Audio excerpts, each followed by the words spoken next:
What up? What up? Salvador Briggman here. Welcome back to the Crowdfunding Demystified podcast. On this show, we talk about Kickstarter. And today we actually spoke with a creator, a multi-million-dollar creator who has run many successful Kickstarter campaigns. I would say they are actually in the Kickstarter Hall of Fame. We're talking about Nebia. So they've run a ton of different projects on Kickstarter. They're also here in the early days as well, and have just recently also launched a new campaign. And I think that today's episode, you're going to learn a ton, first of all. Not only how this creator has been able to do seven-figure launches, $3 million plus campaigns on Kickstarter, how they're able to break into an entirely new category that other people are, I think, is a lot very competitive, honestly. And also in a place, in an industry where it's actually kind of off the beaten path when it comes to that. So if you're someone who, for example, who's trying to break into a new massive industry that's out there, I think that you're really going to like today's episode. Also, if you have a physical product that you're trying to push out there into the universe and also raise funds for it, get backers, get people who are trying this out. One of their campaigns had more than 8,500 backers, which is insane, right? Just the number of people who have been able to discover their brand as a result of going live with a crowdfunding campaign. And that's really what we talk about on this show is crowdfunding and really how you can also not only gather a crowd, discover people that are going to try out your product, but also bring something into the world that's going to kind of impact the lives of other people out there for the positive. So you hear a little bit about that on today's episode, the mission behind this company. And one of the really interesting hallmarks I find, one of the keys to success that we talk about on my YouTube channel, we talk about in my books, we talk about so much, is you got to have a vision, man. You got to have something you believe in that's higher than just wanting to raise a bit of funding, than higher to just make a little bit of money. And you really have to have a vision. And people get so inspired by that. People want to join someone who has a vision. They want to see the world do better. And I think that today's episode is a great example of how combining that vision can be a really powerful way of also having a great product and then also raising a ton of funding when it comes to this campaign. So we're going to talk about that in today's episode. In addition, if you have not yet, go and hop on my Killer Crowdfunding Tips newsletter, where I share with you weekly new tips and advice that I'm discovering in the industry every single day, cutting edge techniques that I'm finding out, things that are new that I'd love to share with you, and things that really I think can supercharge your campaign in very easy ways. So sometimes just a little micro change, a little micro difference, learning about one key tool that you maybe didn't know about before can have a profound impact on the results when it comes to a upcoming launch, or if you're doing another campaign, or even just trying to understand more of how to get people to show up and how to build a brand out of nothing. I think you're really going to like my newsletter. Go and check out the Killer Crowdfunding Tips newsletter. Go to crowdcrux.com/newsletter. That link is crowdcrux.com/newsletter, crowdcrux.com/newsletter. I also have some really exciting announcements that are going to be coming out throughout this year that I think you're really going to like. So you can also tune in there at crowdcrux.com/newsletter. That being said, let's dive into today's episode. Really pay attention to the story of how this product was created. Really pay attention to the values behind this company and how having that kind of vision and that really big tenacity and discovering a technology, incorporating that into a product was kind of like a surefire way for this thing to blow up and have multi-million-dollar campaigns. And it's coming up right after this. If you're worried about the fulfillment and shipping part of your Kickstarter campaign when it comes to getting out all those perks and rewards to your backers, rest assured, I've put together a complete Kickstarter fulfillment and shipping checklist for you, and it's free. This is sponsored by the folks at Fulfillrite, and they thought that you should have this checklist as part of your arsenal going into a crowdfunding campaign. If you want to get instant access to this checklist and it's free, you can go to fulfillrite.com/checklist. Again, that is fulfillrite.com/checklist, fulfillrite.com/checklist. Just go to that link and you can download it immediately. Hey guys, welcome back to the Crowdfunding Demystified podcast. And we have a Kickstarter veteran on the show who has done incredible raises. Not only that, but they also have an ongoing Kickstarter campaign right now for Nebia Towel. Next level sustainability meets 5-star luxury. This campaign is already a 6-figure project, and they've also done incredible $1 million campaigns in the past. We have Philip, the co-founder of Nebia, here to talk about that. Philip, welcome to the show. Sal, it's my pleasure to be here. Thanks so much.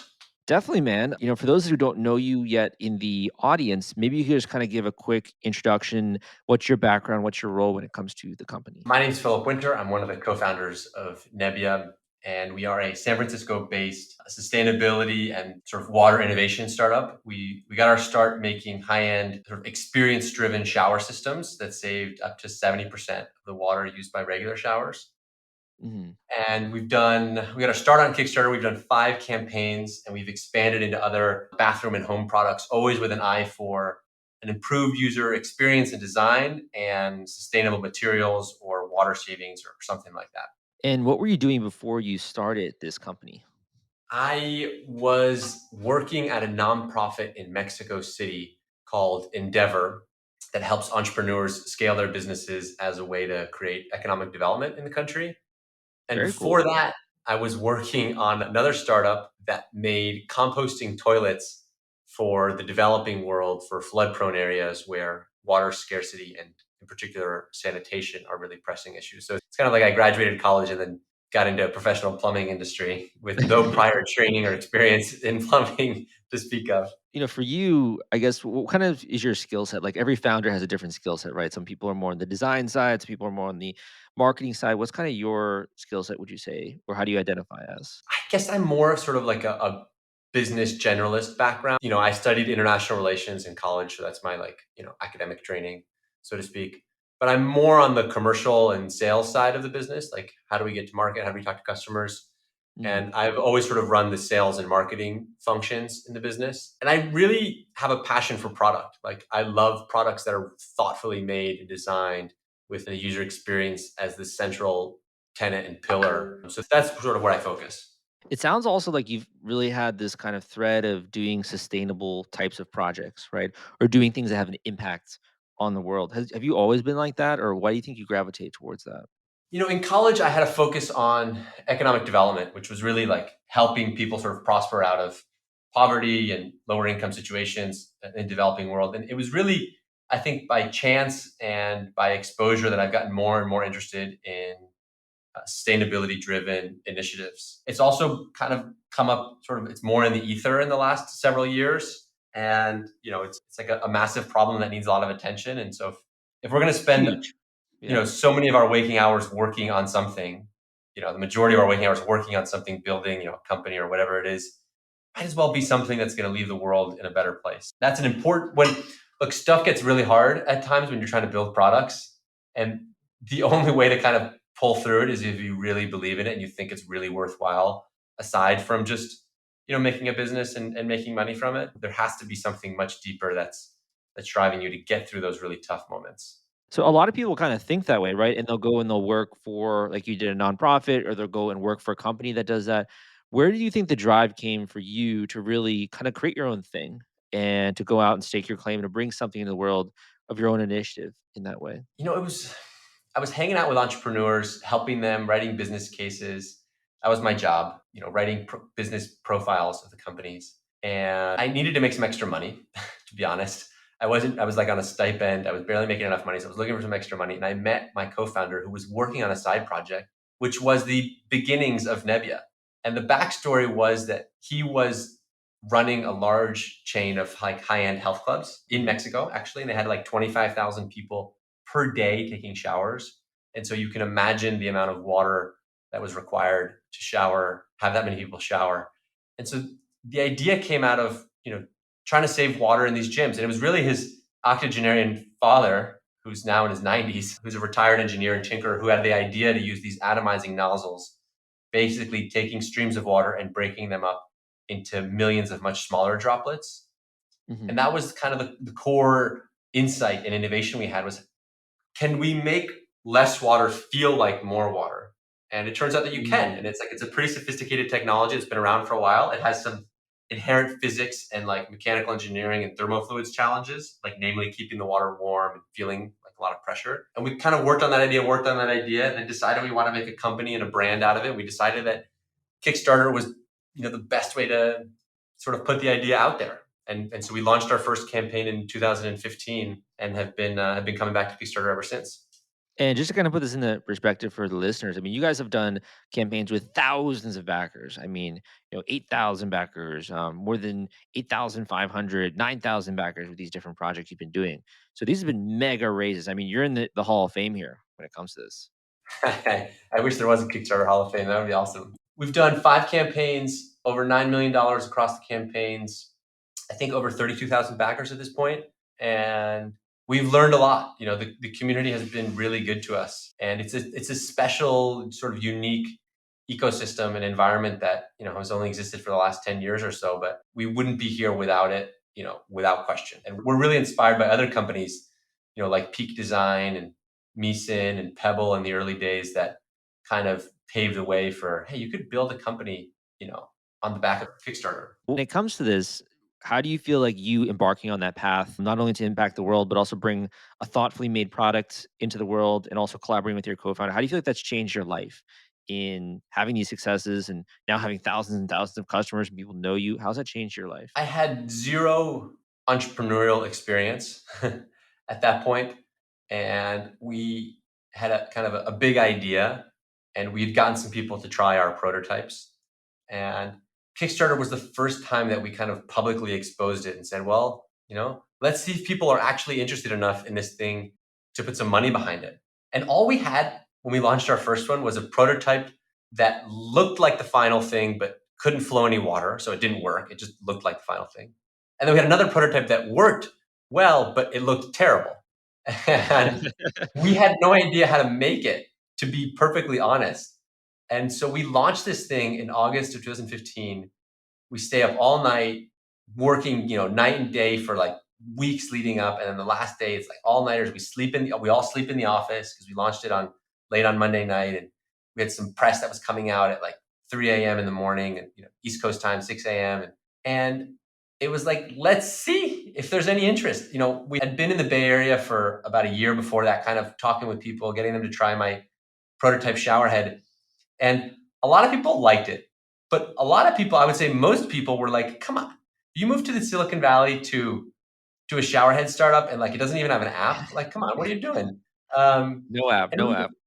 no app. And it was like, no, the product doesn't need an app. Like the innovation is in the experience and it saves water, like simplicity.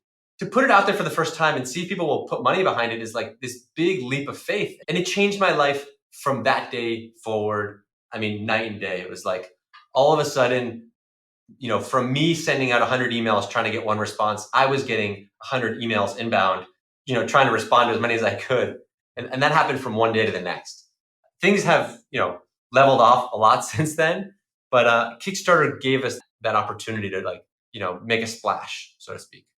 Having that level of responsibility is also kind of scary, right? Because then you are $1 million Kickstarter creator, which is incredible, but also then you have all these people that are counting on you, right, to deliver the products. What was that experience like learning about delivering products and fulfillment and all that kind of phase?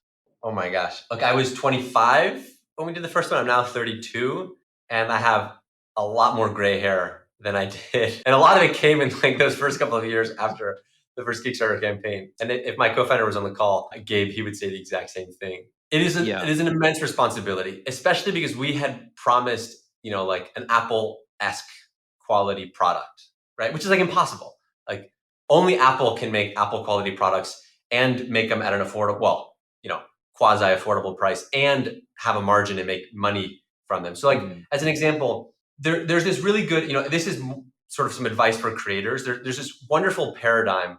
It's like you draw a triangle on a whiteboard and on the three ends of the triangle, you have time, cost, and quality.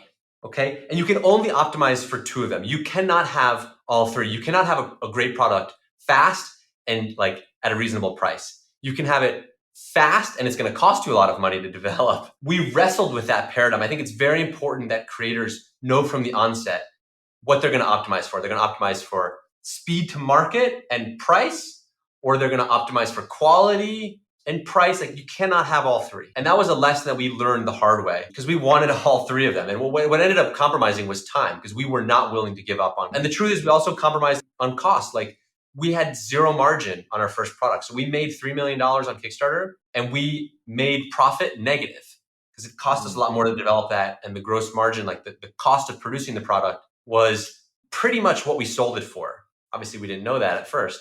Otherwise, we wouldn't have done it. So that was a hard lesson. And fortunately, we made it to Gen 2 and then we made it to Gen 3 and we made it to Gen 4. And like each time we have improved and, done postmortems and learned from our mistakes.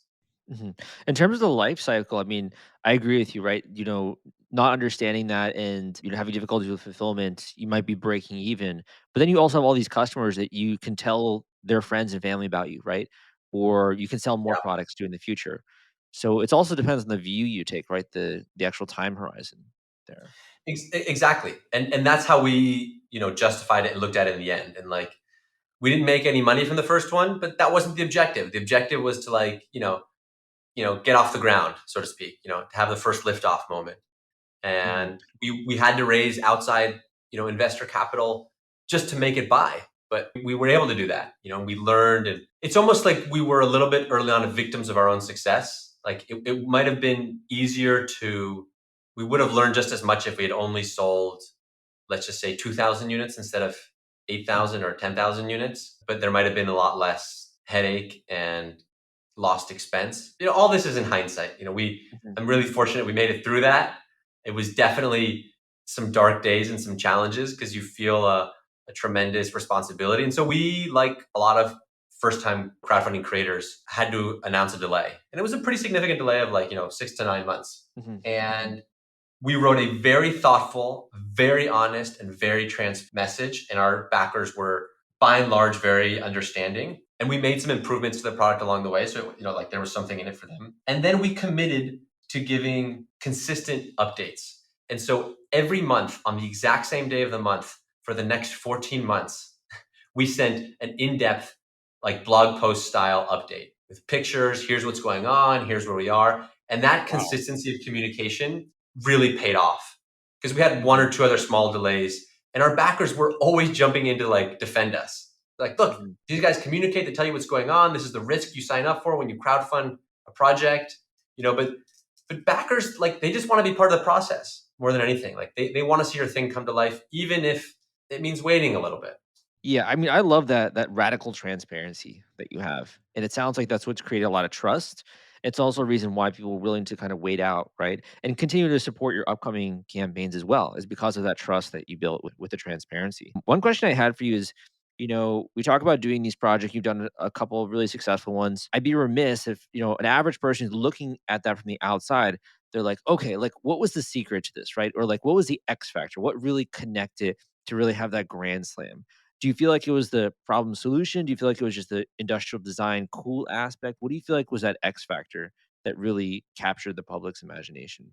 It's a really good question. The first one was the one that had the most kind of like pop, so to speak. And I think it was a confluence of factors. It was the novelty of the idea, like it was a kind of ingenious idea that seemed to work. We had some proof points. We had done some testing at places like Equinox Gyms and Google's, office, and we had a couple of higher profile investors, and so that got us some press. So all those factors contributed. But it was also, you have to sort of put yourself back in the moment. It was 2015, the summer, and California was in the middle of a really historic drought. And so everybody immediately understood the need for a problem. Or understood the problem and understood the need, that there was a need to solve the problem. Mhm. And so it was like a simple solution that did have a compelling design aspect to it. That it was like a whole picture. And there's an element to crowdfunding that is just good fortune and good timing. Mhm. There have been tons of examples of breakout Kickstarter successes that the company doesn't necessarily materialize. Coolest Cooler and some others, to name just some examples. Peloton, one of the most successful hardware companies of our generation, which is going through some challenges right now, but they started on Kickstarter and they had a tiny Kickstarter. Allbirds, Mm. another breakout success, brand that makes footwear. They started on Kickstarter and they had like a mediocre Kickstarter as compared to the size of the company they've become. So, um, It's not it doesn't. indicative of success necessarily. It is not indicative of success. It's just one milestone. Yeah. And kind of what you mentioned there, a product that you create is not made in a vacuum, right?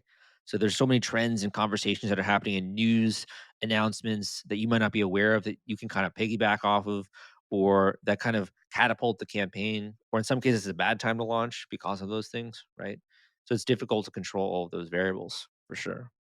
When it Yeah, comes to Yeah, so when it comes to, your current project, I'd like to talk a little bit about that if we can. You've had experience obviously when it comes to shower heads and understanding how to have water savings and having to have high pressure and really good technology you've designed. What kind of was the conversation in the room when you were starting to think about the Nebia Towel? Like, how did that begin to come into the room, that conversation? It's probably, I mean, honestly, since the very beginning, we've thought about making, redesigning other aspects of your bathroom and shower experience, because that's where we're spending time in that room thinking about the user experience. And there's just lots of little things that we felt like we could improve. But in the early days, we had our hands full with shower heads and trying to figure out how to make them and make them innovative. So in earnest, 2 or 3 years ago, we started making some accessories. We started by making a shelf, a really easy to install, beautiful piece of bent aluminum with a design aspect to it. Aluminum is a very recyclable material. Then we made a bath mat and a shower curtain. And the towel is kind of like this really important product that we've always had our eye on. But we didn't know what we could do better. And so it wasn't until we came across this group out of Austria called Tencel that was working on a really innovative and actually better material called Refibra. And when we came across that, we said, this is where, like, this is something we're interested in. And the essence of it is they have figured out, I think really for the first time, how to make upcycling. So taking old textile, either at the end of their life that you're going to throw them away, they're going to go to the landfill, or the scraps from the cutting room floor, blending them with new cotton and wood pulp to make a new material. And this is a really radical improvement. And it's been used by Lululemon, it's been used by Patagonia and Levi's.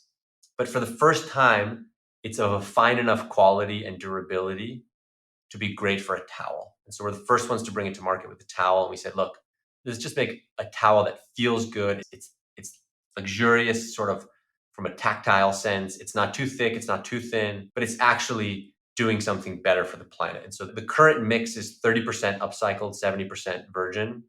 Hmm. And the goal is obviously to make that eventually 50-50 and someday entirely upcycled. And by doing so, reduce the amount of junk that ends up in landfills, which is terrible for the planet and terrible from a pollution perspective.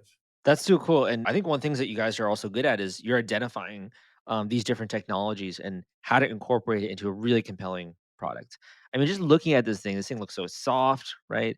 All the different designs that you have here when it comes to colors, it looks sustainably made, which is awesome. You don't feel there's a lot. I mean, also the fact that it's like non-toxic.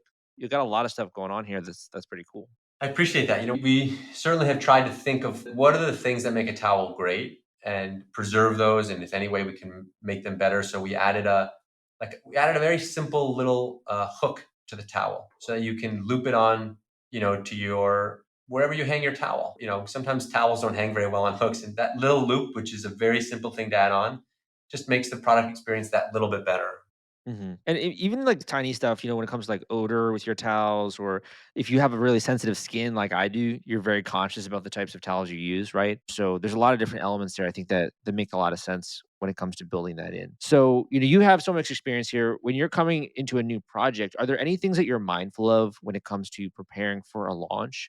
Like, what are some of the checklist items that you kind of go through in your head? Like, okay, we got to think about driving traffic. We're going to do this. We're going to do that. What are some of those items that go through your head? There is definitely a long checklist that we refine after each campaign, but they can be boiled down to the following. First, you need to create a compelling narrative. What's the story you're going to tell? Is it going to be more like a commercial, or is it going to be more like hey, here's the behind the scenes, here's who the people are that are making the product and why we're making it? You need to decide which of the two approaches you're going to go. That determines so much of the rest of what you do. Video is obviously the most important asset that you make. And you can do it from a couple $1,000 to like tens of thousands of bucks. And both can be successful. But I think it's very important to start with a script and then kind of build out the visual storytelling that you're going to do in the video. Once you've done that part and built out the GIFs and the infographics that are going to go on the page and sort of the narrative that's going to be on the page, you need to think about, well, how the heck are we going to get people to actually learn about this and come to the website?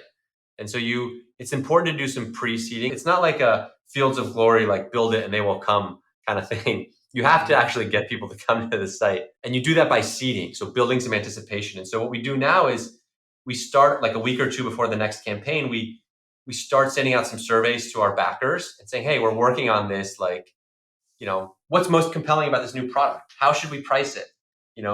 Which images do you like the most? And kind of make them a part of the process even before it's launched. That was some advice we got from Misan. which was really good advice. Email campaigns, how are you going to build a list? We had no email list when we did our first one. Oh my And so gosh. the hack that we did was there was 4 or 5 people on the team. We all exported anybody we had ever emailed with in our entire lives on Gmail, which was like 2 or 3 thousand people per team member. So it was like, Mhm. over 10,000 emails that we had. And we just blasted everybody. But that was a start. It was like that's the type of thing you do once in your life. And we thought that was the time to do it. So you kind of got to get creative and hacky. The best piece of advice I could give is try and talk to like half a dozen creators and get their advice. We did that a lot and it was super helpful. Yeah, I mean, because think about it as well. There's so many different types of projects that are out there. So you'll hear different things from different types of products and different types of campaigns. So I think that makes a lot of sense. And you think about it, I mean, that's one of the best ways as well, just to get it from the horse's mouth. And also one of the reasons why we do the podcast is just to help people when it comes to this. So surveys involving people, it sounds like that's really important. Driving traffic, right?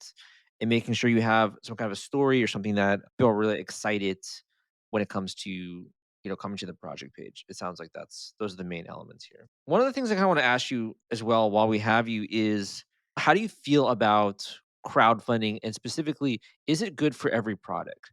Because it sounds like there are certain products that are just a really good fit for Kickstarter, good fit for crowdfunding, and other ones that maybe they aren't, but that will grow into huge companies regardless, right? What are your thoughts on that kind of balance there?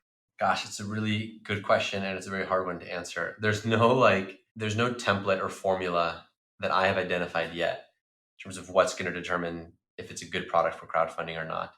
The best way to figure it out is to like comb through Kickstarter and Indiegogo and see what other projects have they been, have they been successful, why were they successful, in what year were they launched, and but I definitely do think there are some products that are more prone to early adopters being interested in some that are, as an example, our shower heads have done better always than our towels are doing from a pure number of backers perspective. And I think Mhm. the reason for that is the shower heads were more different than anything. Like physically Novel. you could see very quickly that they're novel and different than anything that had been there before.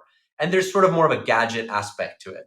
Whereas the towels are a soft good, it's a slightly more ubiquitous product, so to speak. And visually, you can't immediately see and identify there's something different about it. You really have to kind of read into it. That we've launched other products that we've just done on our website, like accessories that we didn't think there was enough of a novelty aspect to them, to put them on Mm, Kickstarter.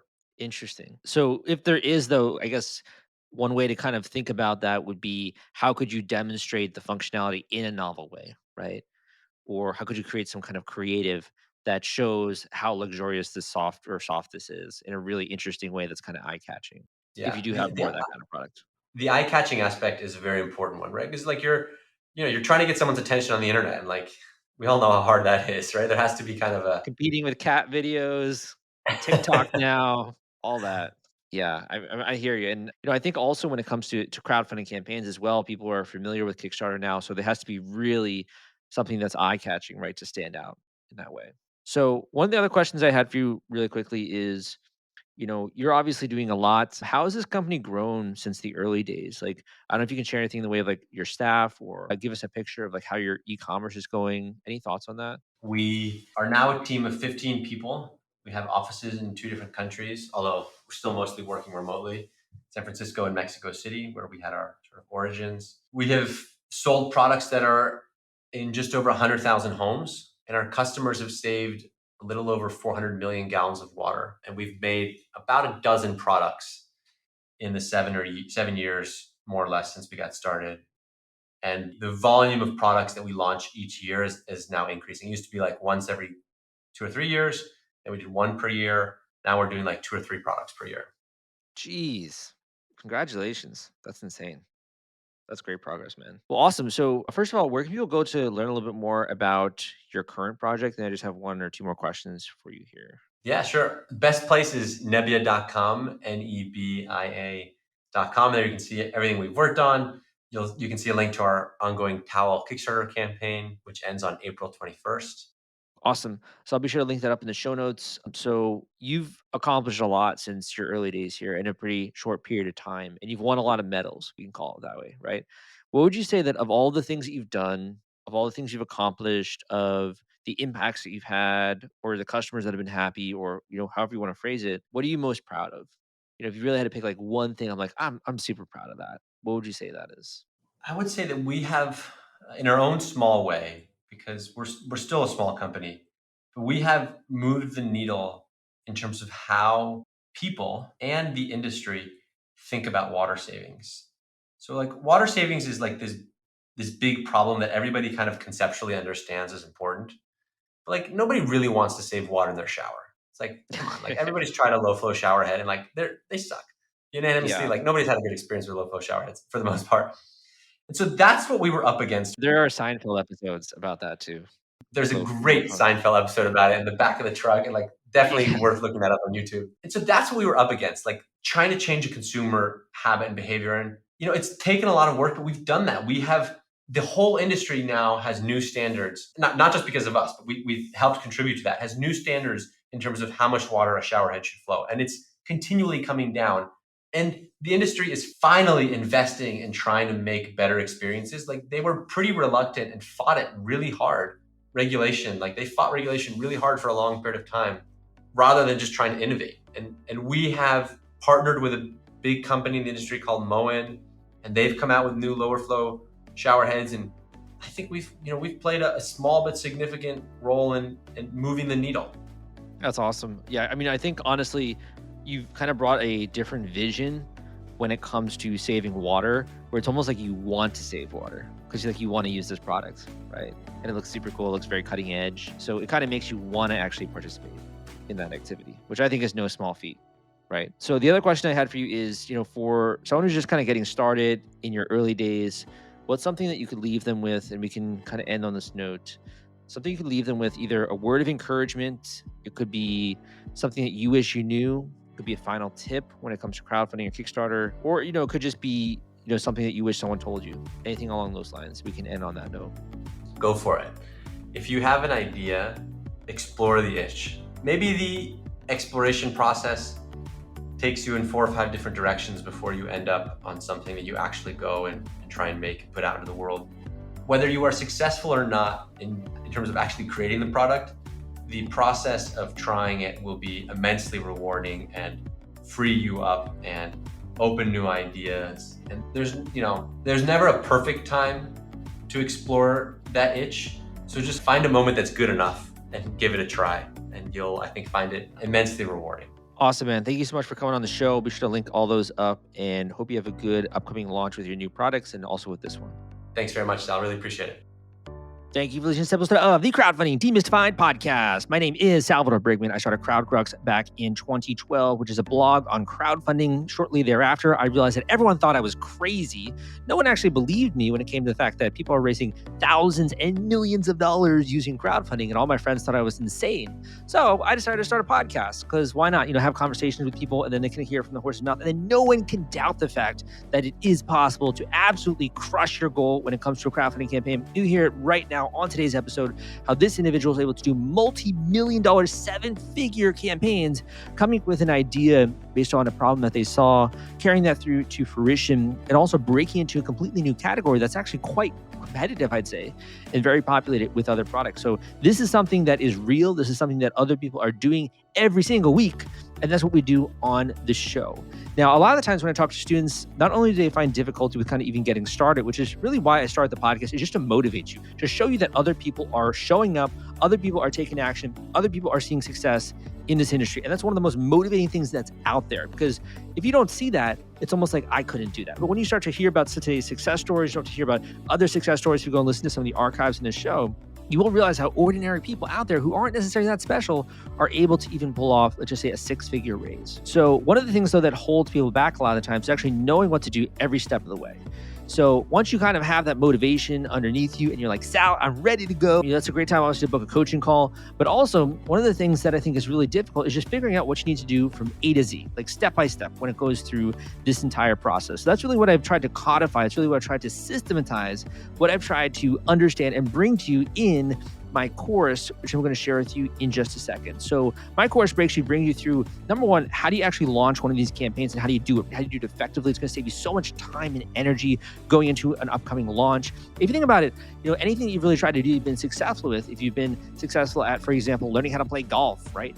Or learning how to speak a new language, or learning how to cook, or learning how to do any kind of key skill. One of the things that I love to do is obviously play tennis. And the only way you get better at playing tennis is if you show up every single day, you go to practice, and also if you take a course or if you take a program, it makes it so much easier to get better quickly because all of a sudden you understand the techniques. When I first started to play chess, I really sucked at playing chess, man. I was so bad. But I kind of discovered something really interesting, which is that if I just understand some of the strategy behind chess, I can beat people who are way smarter than I am at this game just because I know a little bit of strategy. So sometimes when you know the tricks of the trade, it allows you to pull off things that seem like it's insane, seem remarkable, seem like magic.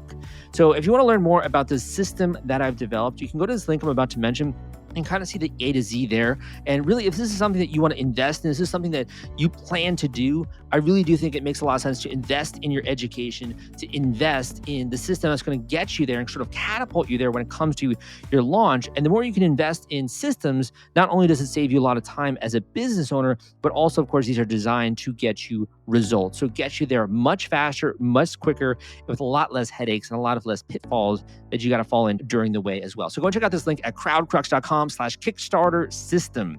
That link is crowdcrux.com/Kickstarter system, crowdcrux.com/Kickstarter system, and you can learn more about that there. Thank you so much, man. I really appreciate you. Thank you for joining me on my mission to educate and spread my teachings throughout the world, throughout the universe, even when it comes to crowdfunding. Thank you so much. Leave me a positive rating and review, and I will see you next time.